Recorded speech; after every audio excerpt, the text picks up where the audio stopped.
नमस्कार, मैं हूं दीपाली राणा। आप देख रहे हैं मिड कैप मंत्रा। शुरुआत करते हैं इस वक्त की हेडलाइंस के साथ। बाजार में रिकवरी का मूड। निचले स्तरों से निफ्टी 170 पॉइंट से ज्यादा सुधरकर 25,000 के पार। HDFC Bank, ICICI Bank, Tata Steel ने दिया सपोर्ट। 400 पॉइंट उछला Bank Nifty. Mid cap small caps में भी सुधार।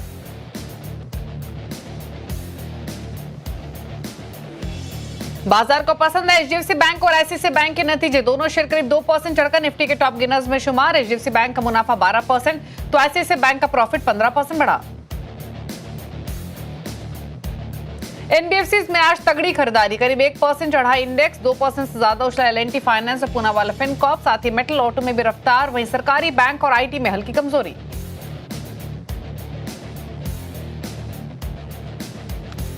नए ज्वाइंट वेंचर से सोना बीएलडब्ल्यू का शेयर भागा, करीब 3% चढ़ा। चीन की कंपनी जिनिएट मशीनरी से किया करार। जेवी के बाद टेस्ला जैसे बड़े क्लाइंट से जुड़ने की उम्मीद। नए वेंचर में कंपनी की 60% हिस्सेदारी।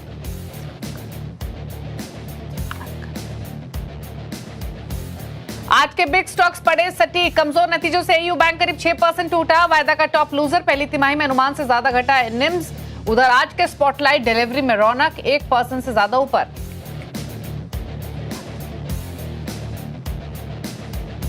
%27 प्रीमियम के साथ एंथम बायोसाइंसेस की शानदार लिस्टिंग। इशू प्राइस 570 के मुकाबले एनएससी पर 723 रुपए प्रति शेयर हुआ। मैनेजमेंट ने सीएनबीसी आवाज पर कहा 16 नए पेटेंट से ग्रोथ को मिलेगा बूस्ट।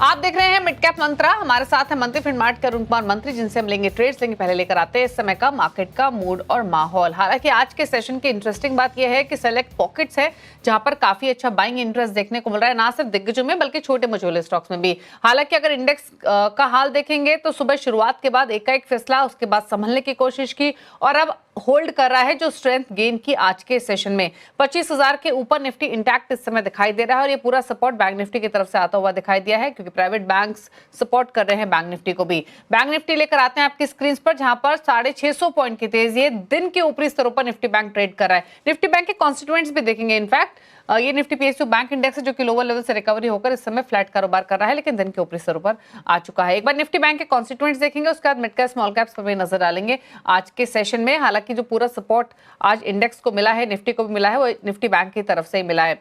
अकेले एचडीएफसी बैंक और आईसीआईसीआई बैंक ये दोनों ही मिलकर 700 पॉइंट का पॉजिटिव कंट्रीब्यूशन बैंक निफ्टी को लेंड कर रहे हैं। कोटक की तरफ से भी थोड़ा सपोर्ट है। Although IndusInd bank, AU small finance bank, axis bank negative side पर है, लेकिन एक स्ट्रॉन्ग मूवर एचडीएफसी बैंक और आईसीआईसीआई बैंक आज के सेशन में रहे हैं।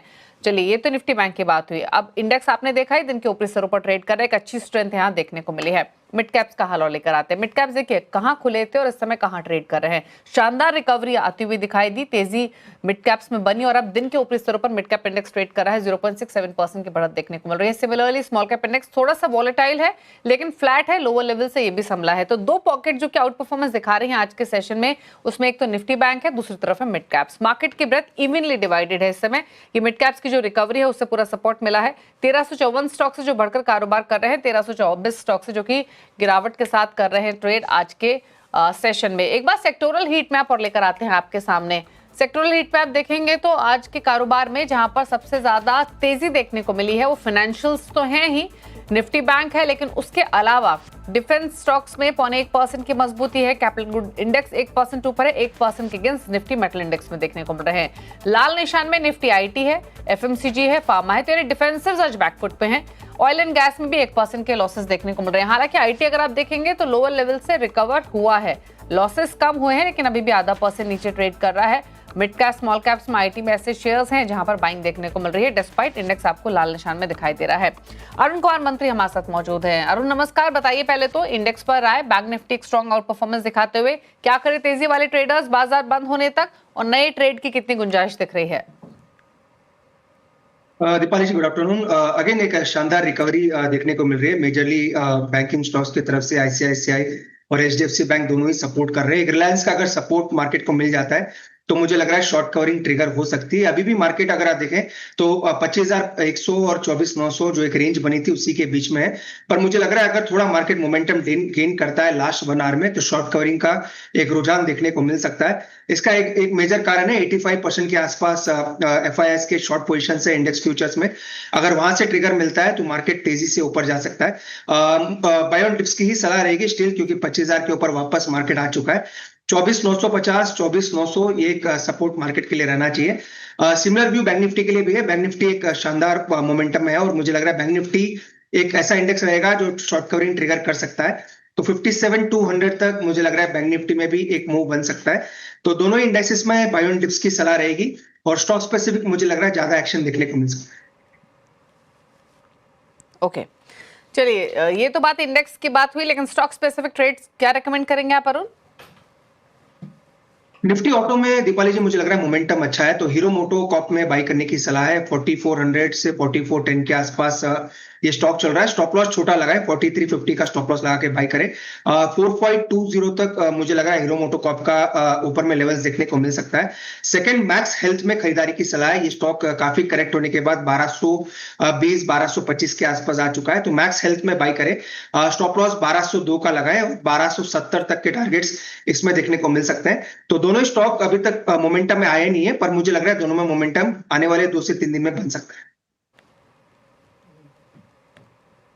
ओके, चलिए तो ये ट्रेड्स आपको रेकमेंड किए गए हैं। फटाफट से मिड कैप्स के गेनर लूजर्स आपकी स्क्रीन पर लेकर आते हैं। इंडेक्स तो देखा ही, स्ट्रॉन्ग परफॉर्मेंस दिखाते हुए 427 पॉइंट ऊपर है। मेटल्स में रौनक नाल्को 3.5-4% ऊपर है, 3.5% से ज्यादा के गेंस जिंदल स्टेनलेस में।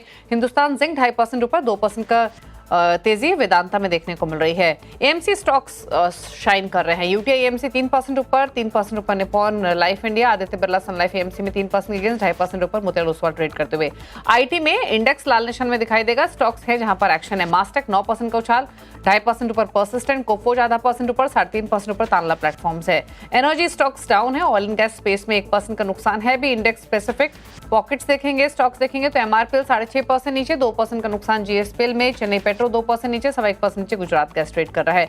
कुछ और स्टॉक जो गेनिंग साइड पर है मिड कैप्स में, उसमें एल&टी फाइनेंस 4% ऊपर, 3.5% ऊपर यूपीएल, सुप्रीम इंडस्ट्रीज 3% ऊपर है, 2.25% के गेंस अशोक लेलैंड में है। कुछ और लूजिंग साइड पर स्टॉक्स देखेंगे तो एयू स्मॉल फाइनेंस बैंक 5% नीचे, 3% नीचे बंधन बैंक, क्लीन साइंस 2.25% नीचे, 2.25% नीचे पीएल ट्रेड करते हुए दिखाई दे रहा है। तो ये रहा मिड कैप्स का हाल आज के सेशन में।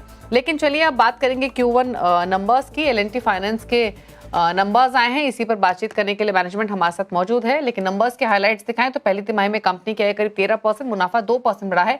नेट इंटरेस्ट इनकम में भी 8% की ग्रोथ दिखी है। इन्हीं नंबर से बातचीत करने के लिए हमारे साथ है कंपनी के CFO सचिन जोशी। सचिन जी नमस्कार, कंग्रेचुलेशन अच्छे अर्निंग्स के लिए। और सबसे पहले तो इनफैक्ट जानना चाहेंगे इस क्वार्टर में जो नेट प्रॉफिट्स थे स्पेशली जो हमने देखे वो सालाना आधार पर 2% बढ़ते हुए दिखाई दिए हैं। कौन कौन से फैक्टर्स रहे हैं जिसने इस तेजी को सपोर्ट किया है, क्या ग्रोथ ड्राइवर्स रहे हैं और आगे के लिए क्या आउटलुक है इस पर्सपेक्टिव से? जैसे कि आपने देखा है कि पिछला पूरा साल ऑलमोस्ट जो माइक्रो फाइनेंस प्लेयर्स हैं जिनका एक्सपोजर रूरल बिजनेस लोन्स और माइक्रो फाइनेंस में है, उन्हें काफ़ी तकलीफों का सामना करना पड़ा था। हमारा भी काफ़ी significant book 26,000 crore out of 1 lakh crore micro finance और रूरल बिजनेस लोन्स में है। हमने लेकिन अगर आपने पिछले 3-4 क्वार्टर से देखा होगा, हमारे कंपनी ने काफ़ी अच्छा प्रदर्शन किया है। One of the worst circumstances में ये इंडस्ट्री का अगर देखेंगे तो परहैप्स सबसे बुरा समय है। उस समय में हमने दिखाया है कि बिजनेस किस तरह से करें, कौन से सेफगार्ड्स लेके करें तो माइक्रो फाइनेंस बिजनेस भी कम से कम लॉसेस झेलते हुए अच्छा प्रॉफिटेबिलिटी की ओर हम बढ़ सकते हैं। ओके, अच्छा इसके अलावा अगर हम ग्रॉस एनपीए या फिर नेट एनपीए रेशियो देखिए करंटली वो कहाँ स्टैंड करता है? कोई अर्ली साइंस दिख रहे हैं क्या? किसी भी एसेट क्लास में कोई स्ट्रेस दिखाई दे रहा है? एसेट क्वालिटी का अगर देखेंगे तो हमने डायरेक्शनली प्रोजेक्ट साइक्लॉप्स इंप्लीमेंट किया है पिछले करीब 1 साल से। सबसे पहले हमने पिछले जून में 2 व्हीलर के ऊपर काम करना शुरू किया था और टू व्हीलर्स अब 100% नए डिसबर्समेंट जो हैं वो साइक्लॉप्स प्रोजेक्ट साइक्लॉप्स के थ्रू ही जाते हैं। ये पर्टिकुलर जो इंजन है सोर्स के थ्रू जो फिल्टर होके कस्टमर्स आते हैं, वो सारे कस्टमर्स का एसेट क्वालिटी काफ़ी अच्छा होने की एक्सपेक्टेशंस है। इनिशियल रिजल्ट जो हमने देखे हैं वो इनिशियल रिजल्ट्स काफ़ी अच्छे आए हैं। अभी दूसरा काम चल रहा है फार्म फाइनेंस पे, एसएमई बिजनेस और पर्सनल लोन्स पे। तो अगले 3 से 4 महीने में हम लोग ये सारे बिजनेसेस साइक्लॉप्स के थ्रू रूट करेंगे और हमें अनुमान है कि FY27 में इसका सारा रिजल्ट दिखने लगेगा। ओके अच्छा, आगे का आउटलुक समझना चाहें तो पूरे FY26 के लिए लोन बुक ग्रोथ, निम्स कैसे आप एक्सपेक्ट कर रहे हैं, रिटर्न ऑन इक्विटी कैसे एक्सपेक्ट कर रहे हैं ओवरऑल? तो लोन बुक की बात करें तो हम ऑलरेडी 1 लाख करोड़ पार कर चुके हैं और आपने देखा होगा कि रूरल बिजनेस लोन और टू व्हीलर लोन ये दो बिजनेसेस छोड़ेंगे तो बाकी सब में हमने काफ़ी अच्छी ग्रोथ दिखाई है। हमें लग रहा है कि टू व्हीलर बिजनेस का ग्रोथ अब काफ़ी बढ़ेगा, क्योंकि अब फेस्टिव पीरियड आ रहा है। नॉर्मली गणेश चतुर्थी के दौरान और फिर दिवाली दशहरे के दौरान भी काफ़ी अच्छा सेल होता है। तो अगले 2 क्वार्टर्स काफ़ी अच्छे रहेंगे टू व्हीलर बिजनेस के लिए भी। और रही बात रूरल बिजनेस लोन्स की, वो तो कलेक्शन एफिशिएंसी पे डिपेंड करता है, वो भी नॉर्मलाइजेशन की ओर बढ़ रहा है। तो 1800 करोड़ पर मंथ का हमने ट्रेजेक्ट्री बना लिया है ऑलरेडी। अगले क्वार्टर तक करीब 1900 का टारगेट है हमारा। अगर सब कुछ ठीक ठाक रहा और कलेक्शन एफिशिएंसीज इंप्रूव होती रही तो हमें लगता है कि 20 से 25% की ग्रोथ दिखा पाएंगे FY26 में हम ओवरऑल बुक ग्रोथ के। ओके ओके अच्छा सचिन जी, इसके अलावा आगे के लिए कोई कैपिटल रेजिंग एक्सपेंशन प्लान्स आपके नई ज्योग्राफीज में या नए सेगमेंट्स में? कैपिटल रेस की अभी फिलहाल जरूरत नहीं है। हमारा डेट इक्विटी अभी 3.48 है। इनफैक्ट हम लोग 5:1 का डेट इक्विटी जब तक नहीं अचीव कर लेते तब तक फ्रेश इक्विटी लेने की कोई ज़रूरत नहीं पड़ेगी हमें। हमारा कैपिटल एडिक्वेसी रेट ऑल्सो काफ़ी अच्छा है, 20% प्लस है। तो हमें लगता है अगले करीब करीब 18 से 24 महीने तक हमें ज़रूरत नहीं पड़ेगी। अगर ग्रोथ अच्छी दिखी तो हम फिर मार्केट में आके अनाउंस कर देंगे उसके बारे में। फिलहाल लग नहीं रहा है कैपिटल रिक्वायरमेंट की ज़रूरत पड़ेगी। चलिए, शुक्रिया सचिन जी आने के लिए CNBC आवाज़ पर और अर्निंग्स पर बातचीत करने के साथ साथ आगे का एक आउटलुक भी देने के लिए। Congratulations again and good luck आपको कमिंग क्वार्टर्स के लिए। स्टॉक इनफैक्ट अर्निंग्स के बाद भी चला, अर्निंग्स से पहले भी इसमें काफी अच्छी वाइब्रेंसी हमने कंसिस्टेंटली देखी थी और आज भी 4-4.5% ऊपर ट्रेड करते हुए दिखाई दे रहा है। आप देख रहे हैं मिड कैप मंथन। रुक करते हैं कुछ और खबरों का। और शुक्रवार की जोरदार तेजी के बाद आज फिर सोना BLW में तेजी बरकरार है। दरअसल कंपनी चीन के EV मार्केट में एंट्री करने जा रही है। क्या है कारण, बताने के लिए जुड़ रहे हैं आशीष चतुर्वेदी। आशीष बताइए क्या डिटेल्स?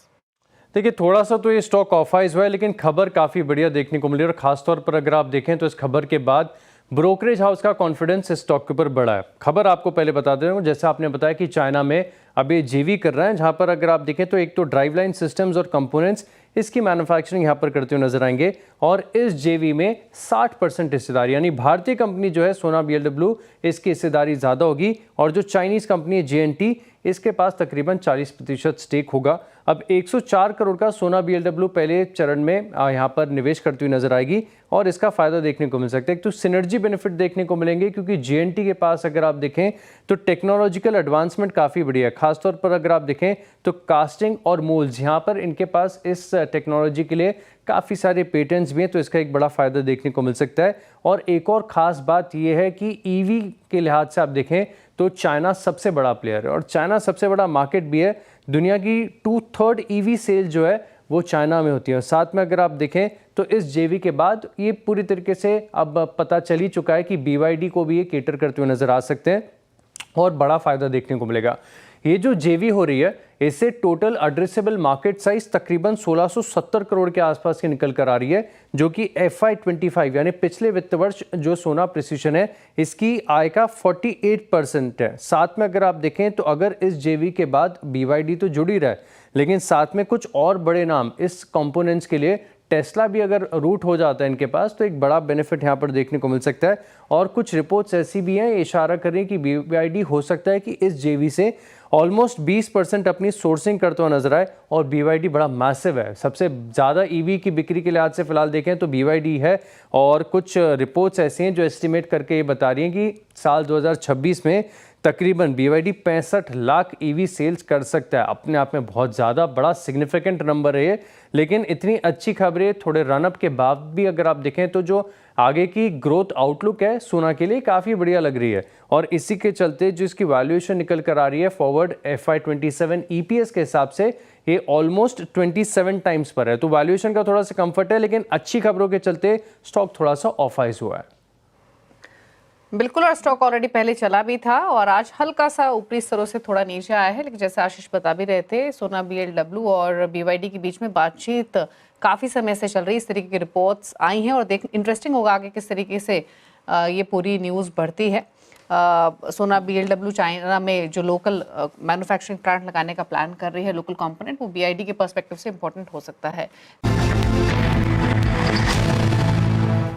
आप देख रहे हैं मिड कैप मंत्रा, लेकर आते हैं क्लैंड वन का अपडेट आगे बढ़ते हुए। और इस हफ्ते फिनबर्ग मैनेजमेंट की मधु बंसल, मंत्री फिनमार्ट करुण कुमार मंत्री और कोटक सिक्योरिटीज के अमोल उठावले के मुकाबला चल रहा है। रिटर्न की स्थिति आज पहले ही दिन आपके सामने लीड कर रही है मधु बंसल, 3.5% के रिटर्न। अरुण और अमोल का पोर्टफोलियो फ्लैट है। ये रहा अपडेट। इसी के साथ एक ब्रेक के उस पार न्यूयॉर्क कंपनी, जहां आज हम बातचीत करेंगे ब्रिगेड होटल वेंचर्स के IPO पर। और हमारे साथ होंगे कंपनी के MD निरुपमा शंकर। छोटे से ब्रेक के बाद जल्द वापस आते हैं।